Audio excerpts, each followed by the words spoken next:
നമസ്കാരം. ചില പ്രത്യേക വാർത്തകൾ ശ്രദ്ധിക്കാം. കോളേജ് വിദ്യാർത്ഥിനികൾക്ക് ആർത്തവ പ്രസവ അവധി എന്നതാണ് ആദ്യ വാർത്ത.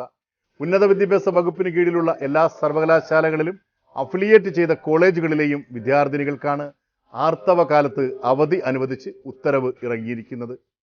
മാലിന്യത്തിനിടയിൽ നിന്ന് കിട്ടിയ പണം തിരിച്ചേൽപ്പിച്ച് ഹരിതകർമ്മ സേനാംഗങ്ങൾ. ഇതാണ് രണ്ടാമത്തെ വാർത്ത.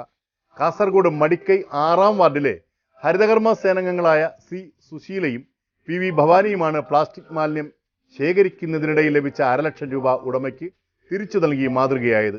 സംസ്ഥാന തദ്ദേശ സ്വയംഭരണ വകുപ്പ് മന്ത്രി MP രാജേഷാണ് അദ്ദേഹത്തിന്റെ ഫേസ്ബുക്ക് പേജിലൂടെ ഈ വാർത്ത പൊതുജനങ്ങളെ അറിയിച്ചത്.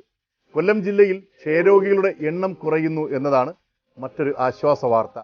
മുൻ വർഷങ്ങളിൽ 1400 ക്ഷയരോഗികൾ ഉണ്ടായിരുന്നിടത്ത് 1367 കുറഞ്ഞു എന്ന വാർത്ത പുറത്തുവിട്ടത് കേന്ദ്ര ആരോഗ്യ മന്ത്രാലയത്തിന്റെ സർവേക്ക് ശേഷമാണ്. അവസാനത്തെ വാർത്ത അത്ര സന്തോഷം തരുന്ന ഒന്നല്ല. സ്വർണം പവന് 45,000 കഴിഞ്ഞു എന്നതാണ്. ഇത് പവന് 280 രൂപയും ഗ്രാമിന് 35 രൂപയുമാണ് ഈ ആഴ്ചയിൽ ഉയർന്നത്. പണിക്കൂലിയും GSTയും ഉൾപ്പെടെ ഒരു പവൻ വാങ്ങണമെങ്കിൽ 40,293 രൂപ വേണ്ടിവരും. വാർത്തകൾ അവസാനിക്കുന്നു.